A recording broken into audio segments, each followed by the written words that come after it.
Welcome to Burn the Ship, the podcast that helps entrepreneurs go all in on their business, and we introduce them to professionals that can help them to do so. Today, we have a very special guest. Jerone, how are you doing today? Very good. How you doing? I'm doing good, man. I can't complain. Please introduce yourself and the name of your business. Yes, sir. My name is Jerone, with an N, Dodd Jr., and I'm here representing Block by Block Publishing and Steam Dreams Studios. Awesome. We so look forward to learning more about the studios, your production. But before that, we want to learn a little bit more about your journey. And we understand that time is one of our most valuable resources. So let's jump into things. Tell us about your journey. Awesome. Yes, I'm originally from Atlanta, Georgia. I was born in Toledo, Ohio. I have roots, Detroit, Ohio, really all over the eastern side of the U.S. But born, in the cold, but raised in the hot. Makes sense. Yes, sir. Went to Morehouse College, where I played basketball. I studied a bit of psychology, business, finance. Upon graduation, I was fortunate enough to play professional basketball overseas in Japan for 8 years. So came back in 2011. And, I really had a chance to spread my wings while out there, explore business, become an entrepreneur, do things that I may not have had a chance to do while in the States. So by the time I came back in 2011, I already was into business. And I was able to start a new business, getting a $500,000 angel investment. Oh, nice. Universal Phoenix Group. And from there, the rest is history. Since that time, 2011, I've been in business building educational, technological, cultural products and services. Okay, nice. Now, for myself, I always like to go back to the origin of things. Yes, sir. I do want to talk a little bit about your sports and how that has helped to mold you to where you are. I was very fortunate to play college sports as well, and I know some of those things that I did during that time still carry with me now. So tell us a little bit about your basketball journey and how that's helping you till today. Yeah, well, it started with football. That was like my very first love. And then, my dad always told me, I think basketball is going to be your sport, son. He knew I was tall. And so I played every sport. And so, I settled in with basketball because I was naturally gifted at basketball, and I put a lot of work in. It taught me a lot. No pain, no gain. Facts. Blood, sweat, and tears, but also proper preparation. Also, a lot of soft skills, dealing with other people, communication, roles, courage, just a lot of things that sports bring out of you, especially organized sports as a youth. Yeah, it makes a lot of sense. And you took that to a totally different level when you went outside of the country. That's a little bit more about the experience that I want to learn. Also, how were you able to navigate different cultures, different language barriers? What we think is proper on a daily basis is not proper in other places. How'd you navigate through that?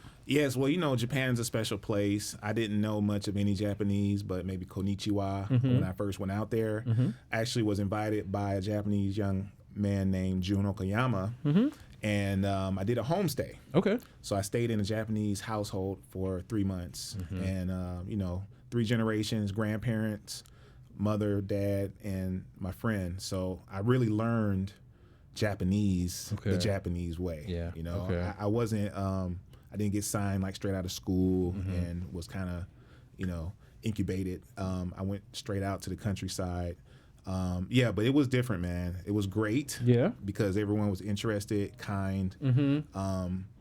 But you got to communicate with your hands a lot. Yes. And you have to take a lot of context clues. I was navigating on a bicycle, so that was different. Riding through the countryside. On the bike? Through Shizuoka, Kakegawa, the Green Tea Mountains and things. So that part was great, man. I always love checking out the old temples, going and seeing the history, because I was always fascinated with the culture growing up. So that part also was feeding my soul. Food was good, but they don't have a lot of fruits, or they're really expensive. There's not a lot of land for that. Okay, that makes a lot of sense. Now, when you said you were out there, the entrepreneurial bug also was starting to get fed out there. Tell us a little bit about how that came about with your focus on learning about the culture and playing basketball. How did that happen? Great question. So one thing I noticed immediately was just the communal mindset of most people. I noticed even competitors work together. Okay. I noticed that duty within the group was almost the most important thing in life. And also I noticed that people dedicated themselves to one thing. Okay. Like from child to this is what you're doing. Okay. We're not playing 5 sports. Yeah, you know what I we're mean? specialized. Yeah, specialized. Okay. But for me, the seed was planted since I was a kid. Okay. So I was the type of kid going around knocking on doors. Can I cut your grass? Trying to find ways to make money. So being an entrepreneur was always in me. Okay. I did network marketing in college. So I was already used to talking to people, creating databases and going through processes like sales and funnel processes. Okay. So by the time I got to Japan, those skills, they just activated, right? Just was able to and flourish. then I realized, I said, hey, they want to do business, and I can do business out here. So that's what happened, man. Okay. From my first, I actually started my first business out there selling team uniforms. Okay. Even before I started my first professional basketball contract.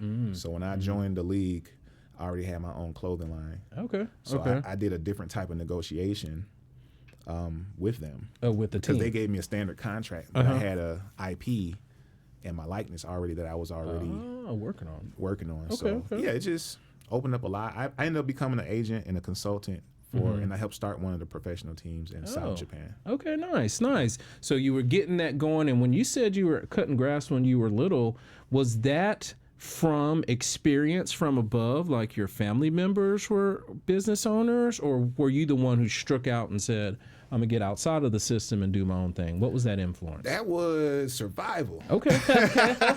I got you. But also, I give credit to my parents. My father, he was one of the first black executives at IBM back in the day, coming out of Toledo. So we moved to Atlanta for his job. So he was always kind of a mover shaker, kind of a consultant type. And we were able to navigate through the neighborhood in those days. Okay. You could ride your bike around, no problems, and everyone knew everyone. Yes. So it wasn't as daunting as today, where you don't even know who your neighbor is. You're isolated. Knocking on their door. Yeah. So it's a different time. I got you. Yeah. So it was a timing thing as well. Now we have made it back from Japan. We're back in the States now. Tell us a little bit about how that story picked up from there when we made it back to the States. Awesome. Yeah. So as I said, once I came back, it was actually right when the Fukushima nuclear disaster happened. That was the thing that spurred me to come back to the States. And I had my wife and my daughter, my newborn daughter, with me. Okay. So we came back together. Okay, nice. At that time, we had already started this basketball league called the UBA, Universal Basketball Association, me and a partner of mine. And we had a sponsor, which was a hotel in Atlanta. So I ended up getting a deal where we got a room for like a whole year. So when we came back, I stayed in a hotel. Oh, nice. And met the owner. He would come around once a month. At this time, we're working on our business. And, one thing led to another. He actually ended up becoming our investor. Okay. So it was really a very quick turnaround from the time I left, came back, until we went full-blown into business. Okay. And our initial business under Universal Phoenix Group was a semi-pro basketball league.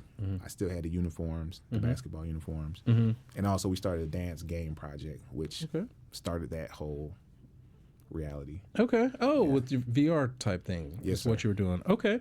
All right. That's awesome that you were able to have an investment put into you. That is something a little bit different. Now, how were you able to navigate through that segment of providing what they were requiring for that investment? Well, at this time, I was relatively young. That was my first major investment. So luckily, it was an angel investor. So it wasn't a lot of, it wasn't as much scrutiny on certain aspects as maybe a VC or someone with more eyes and expertise on some of those things would have had. But therein lies the opportunity, you know. Yes, yes. But for me, running 3 things at once, I underestimated how much work that was, because each business needed its own attention. The league, the clothes, they all have so many components to them. So administrative, sales, marketing. Yes.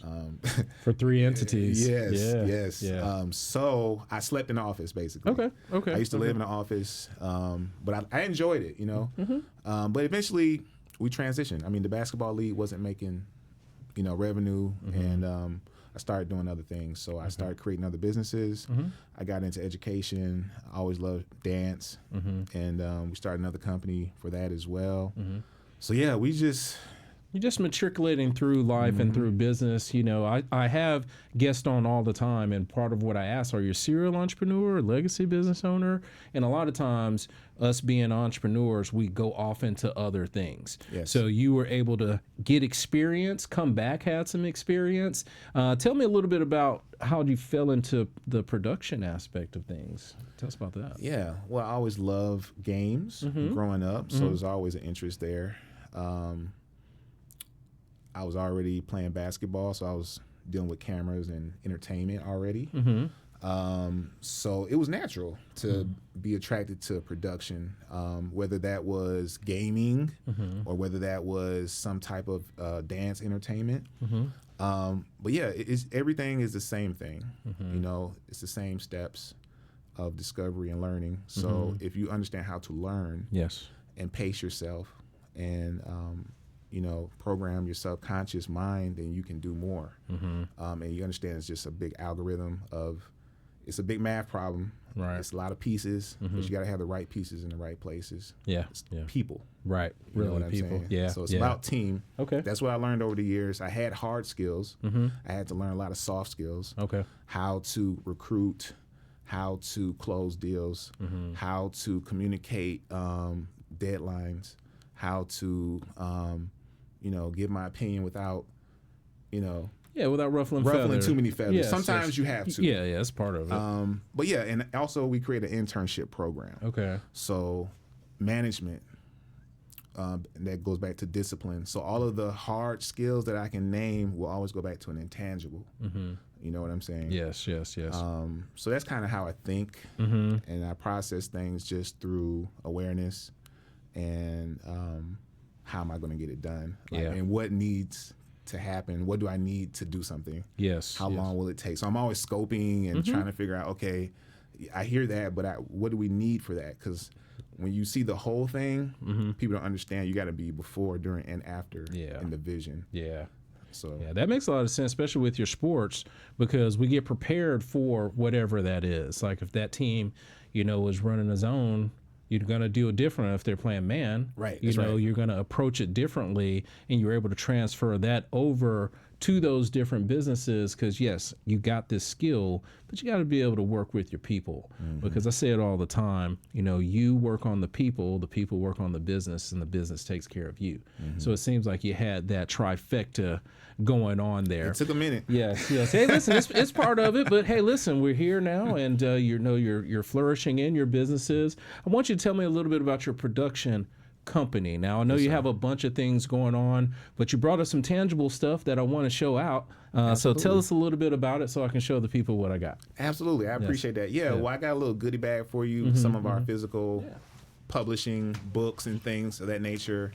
As I mentioned, Block by Block Publishing in partnership with UPG creates a lot of different products for young people.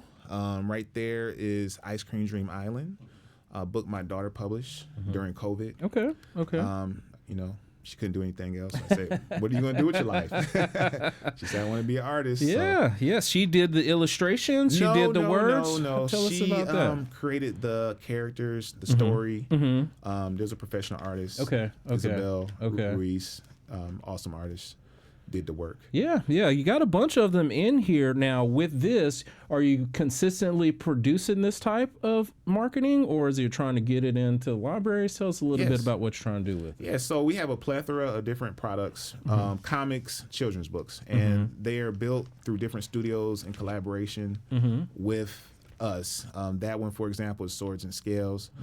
We did create an ebook platform. Okay. So all of these titles are also online digitally through IndieBook, Okay. which is a part of Block by Block Publishing. Okay. Okay. We just released that earlier this year. Okay. Also, you know, yeah, that's Tell us about this one. This one looks awesome, man. Swords and Scales, Yeah. Tales of the Immortals, Okay. Origins. Okay. That was our first major product that we dropped. These are things that you came up with. You were at home one day and just said, "Hey, I like this character as a character. I like this." And I then wish I here's could my take all the plot. credit for that. Yeah, No. tell me about that. How does one come up with a blank sheet of paper and now Roderick has a tangible hardback in his hand? Tell us about how that happens. So yeah, that goes back to creativity and imagination. It goes back to childhood, movies, stories, reading books, which is why we have a literacy program, because I understand how important it is to cultivate imagination. All of our products start with a story, and once we learn how to make a product, then we can make it for every story. So that's kind of my thing. Once we make the story, it automatically flows into the products. Okay. So that's what we do, and not just me. My brother, my older brother, he also went to Morehouse, and he's actually one of the creators for Swords and Scales. Okay. The book Werewolf, he also came up with that. So I'm a producer. Okay. He gave me some great ideas. I said, hey, this is gold. We go make it. Yes. Yes. So yes, I recruit teams. I execute, the development of it and publish. So you just make it come all together. Yes, I know you're multifaceted in your business, and there's multiple things that you're doing. I definitely want to highlight the tangible pieces that you have here, because can't wait to share it with my family and let them get a gasp at it. But I know we wanted to talk a little bit more about STEAM Dreams. Yes, so sir. tell us a little bit about that and how we can help you to continue to let that business flow. Tell us about it. Absolutely. So STEAM Dreams is an ed tech transmedia franchise. And what that just means is we have our hands in several media, from comic books to animations to video games. Currently, we have 2 video games that we've produced. One is for PC. It's an RPG. We're also formatting that for mobile and Mac. Okay. And last year, we also finished a demo for a VR game called Crystal Codex. Okay. So we're really excited about STEAM Dreams because, once again, it started with a great story.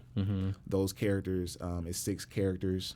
They're like high school students. They all relate to a different aspect of STEAM, which is science, technology, engineering, arts, math. So each one has a special ability. And we added an L.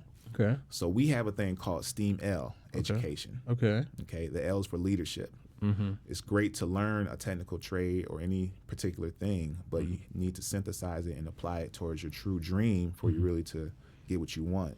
So we brought the leadership in just for my aspect from production and seeing how leadership is needed to create things. So STEAML is a new tag and brand that we have under STEAM Dreams.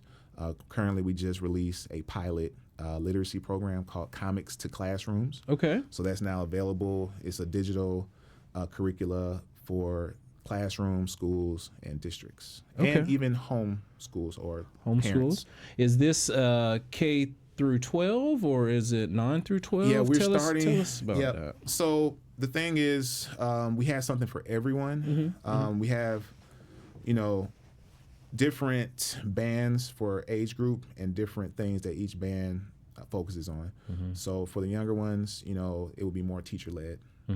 So it's definitely K through 12. Okay. But we're focusing more so on K through 8. K through 8. Okay. Now, you just said something that made me pique the interest. You said it's teacher-led. So I understand it's going to be great for the individual child, but who are you trying to get it in front of? Is it schools? Is it private schools? Is it libraries? Tell us a little bit more about who would be the best distributor of that. Yeah, so our main client profile are schools. Okay. It could be even a classroom sometimes, but ultimately we want to get to the district. Okay. Because obviously that's a bigger sale and we can get the content to more people. So that's our focus, but we have to start with pilots and build up the trust, build up the evidence. Okay. And then we walk it up. and we execute those sales. So yeah, districts at the end of the day will be our top school client. districts. Okay, that's a good deal. Now, as we are trying to figure out how we can best, get as much air under those wings, tell us just a little bit more about it, and then I'll stop asking about it because I have so many questions. No, it's okay. I like it, but just tell us a little bit more about if there was one thing that we can do to help you to be successful, what would that be for us? Well, I think awareness is the biggest thing. Unless you have a bag of money. Now, if you have a bag of money, we can work from there. No, Yes. seriously. I think awareness and getting the content in front of the decision makers. Okay. People who like it and can see it. Give us, warm leads is really what we're looking for. Making the right connections. But, I've been in education for about 10 years myself. So I do have connections, and I've been going to a lot of local ed tech conferences.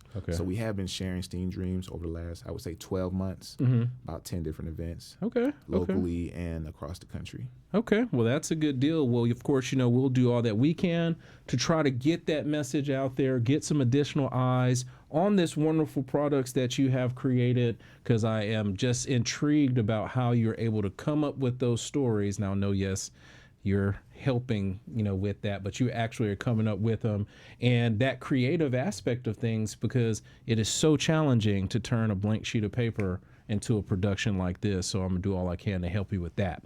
Now, I am confident that over your time in school, traveling the world, all the different businesses that you've had, that you have acquired and nurtured some best practices or business skills that have helped you to be successful. Do you mind sharing with the audience a few of those skills? Maybe they can add that to their mix and kind of strive for that same success? Sure.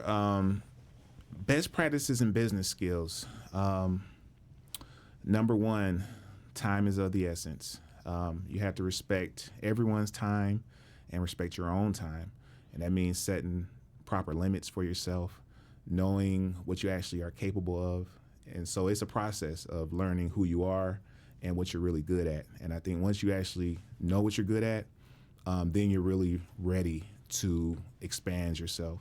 So discipline is probably the number one skill that you need. And then, once you learn whatever your hard skill is, like whatever you actually want to do, then it's going to come down to how do you activate it, because you can learn something, but if no one knows or if no one likes you, or, there's a lot of things that can go into you getting a job or not getting a job. So being able to talk to different types of people, being able to represent yourself properly, being aware of where your actual target is. Right. So I think research, being able to research, and that kind of goes back to critical thinking and learning. It's like AI, it can do whatever you want, but you have to have good prompts. You know what I'm saying? Yeah, and then you have to know when to stop. Yes. Sometimes. Yes. Makes a lot of sense. Know thyself and communication are two big skills, because sometimes, people have good things inside of this brain of theirs, but they just can't make it come out proper, That's right. But that is a skill. And then knowing if you know what you're going to be able to bring to the table, then you'll be able to help everyone else. So That's right. So those are great skills that you shared, and I appreciate that. Now, we've talked a lot about the journey. We've talked about the business, but I want to talk about Jerone in itself. Let's just say that the production company is continuing to go. We're able to plug you into all of these school systems and things are flowing.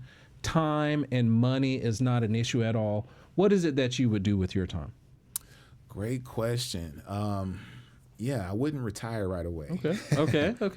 I think I would create some layers between myself and operations, and I would definitely be I'll be on an island somewhere. But I would still be in tune with leadership for certain things. I would be living a simple life, probably on a farm. Somewhere warm.